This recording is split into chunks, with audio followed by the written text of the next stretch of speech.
Not all supers have what it takes to be a hero. Some simply don't have the skill, some can't focus on the task, and some just simply put aren't interested. It doesn't mean that writers won't give them all their day in the sun to make an attempt, but let's face it, not everyone has what it takes. More importantly, not all heroes can support the sales needed to keep their series afloat, which means some heroes retire or simply get cancelled and poof, just evaporate. Some just become smaller characters. Still interesting, just not what we need for hero material. Today we are going to take a look at some of these intriguing characters as we count down the top 10 superhero failures who should quit. I think this title is a little harsh, so forgive me if I just pardon some of the characters on the list as I go through them. There are actually quite a few supers on here that I really love. So if there are characters that made the cut that you love and you want to argue the greatness of their heroic feats in the comments below, please feel free to do so. I'm always happy to hear you out. Alright, let's get counting.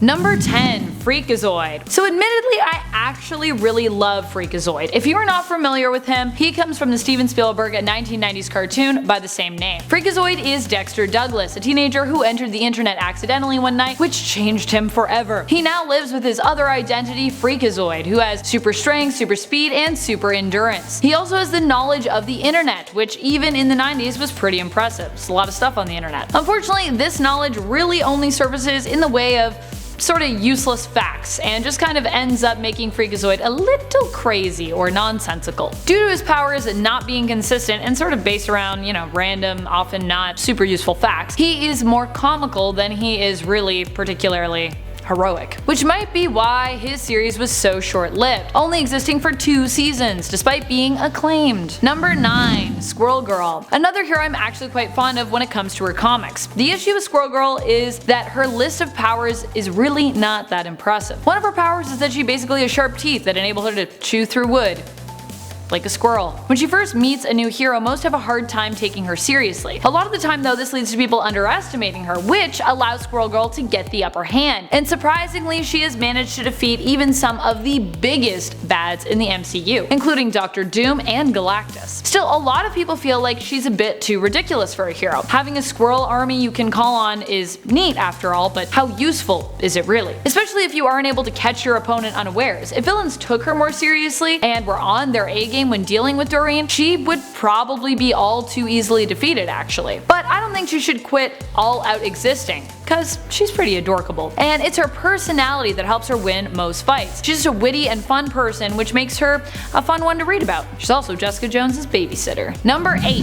Vibe. Keep in mind that we are not talking about the Flash's friend in the Arrowverse here, who admittedly is pretty great. We are talking about Vibe from the comics. And in the comics, he is not an engineer, but just a dude who can emit vibrating shockwaves. The part that really makes him an unfortunate failure is that he has died twice. Cisco Ramon was originally the leader of a street gang and left the gang to join up with the new Justice League of America. He got the JLA involved in a fight with a rival gang at one point and was known for being the first member to die in the line of duty. Yeah. He later came back to existence in the Trinity series, only to almost immediately be killed off again. In 2012, DC announced that they'd be bringing Vibe back to star in his own series. The series ran in 2013, but it only lasted 10 issues. So, nah. Number 7. STACY X. STACY X sort of did quit already. And she didn't fail necessarily due to her abilities. She had some interesting powers revolving around pheromones. Basically, she secretes pheromones and through touch can use them to manipulate people's physical and emotional state. She can make you die with just a touch. She could put you into a dramatically blissful euphoric state, or she could just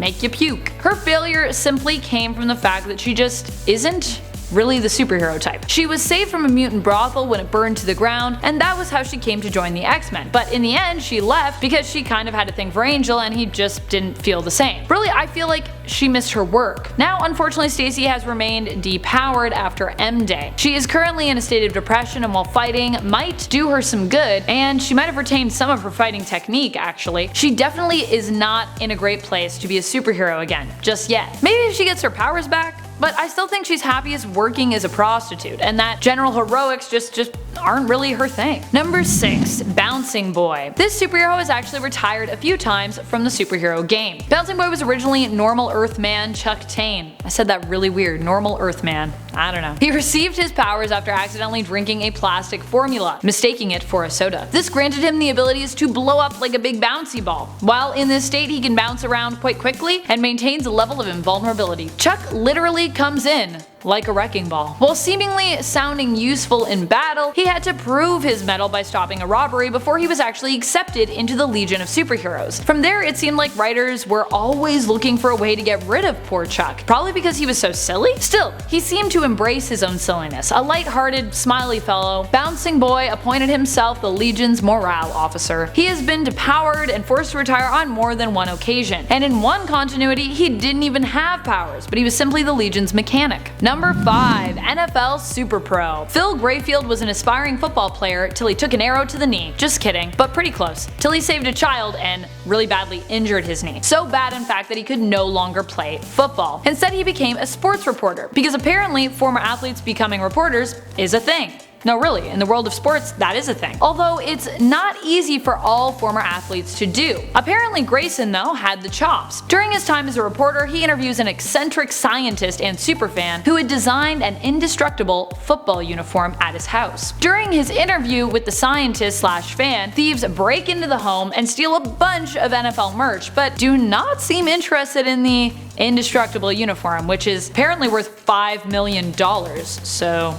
The criminals flee after setting the home ablaze. Phil survives the fire, and after being exposed to a variety of mysterious chemicals, which he knocked over in the tussle, becomes an invulnerable type superhero. He dons the scientist's jersey and decides to fight crime? I mean, okay, but why not just go back to being a football player? He could have done that. Number 4. Red Bee. This hero may sound like an Ant-Man ripoff, but he actually predated the creation of Ant-Man. Ant-Man first appeared in Marvel in 1962, where Red Bee actually made his comic debut with Hit Comics in 1940, and first appeared with DC in 1956. So although he is not as well known, he actually could have inspired Ant-Man. Probably not, but maybe. Red Bee was a hero who fought against Nazis with a stinger gun and could summon up an army of bees. Yep, fighting Nazis with bee stings. Sounds, I guess, pretty annoying? Or I guess actually it's deadly if you happen to have a bee allergy. He met his demise fighting to protect others from Nazis, unsurprisingly. Bringing a bee sting to a gunfight just doesn't seem like a recipe for success. DC even lovingly poked fun at Red Bee during his appearance in Animal Man, where he is seen trying to work on his marketability as a hero. Number 3.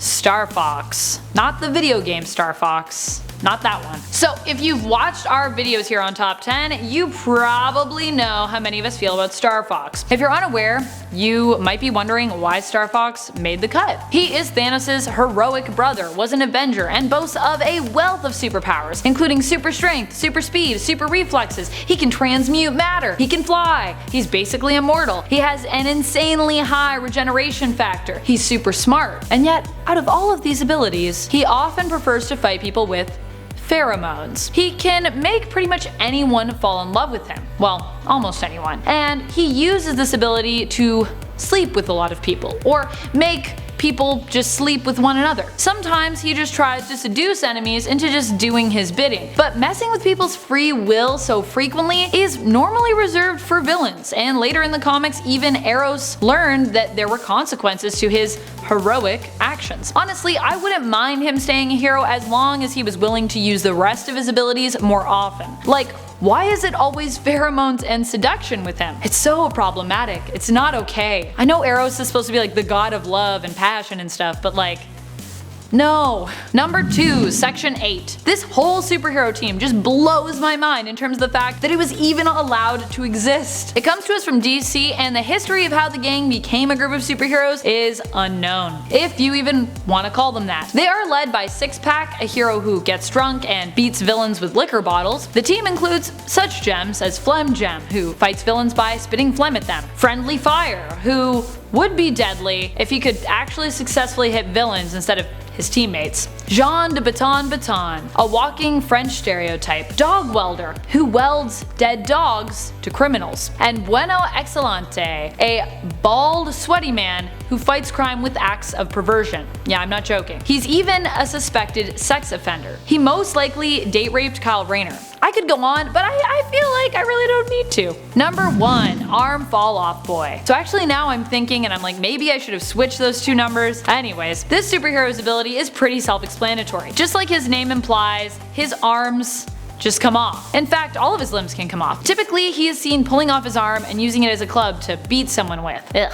I mean, I wouldn't want to be beaten with a disembodied arm, so sure, it might deter me from perpetrating villainous acts. But it doesn't sound super useful when it comes to actually trying to defeat criminals who have already done an evil deed. He tried out for the Legion of Superheroes twice. The first time, he was the first one cut. Ouch. The second time, he did better and he made it actually into the top 5, but got scared and then fell apart. Proving even more why Arm Fall Off Boy is just not cut out for heroics. Thank you, Nerd Squad, for hanging around till the end. Were there any superheroes who you think are even bigger failures than the ones listed here that, we might have missed? Let us know in the comments below. Or if you feel like there was a hero who was wrongly judged and placed on this list, what do you think makes a super a hero? What makes them a failure? Feel free to share your philosophical thoughts on those bigger questions as well. And while you're on your way down to the comments, remember to like, sub, and ring our bell for more nerdy notifications. This has been Top 10 Nerd, and I'm your host Amanda McKnight, reminding you to stay nerdy, YouTube.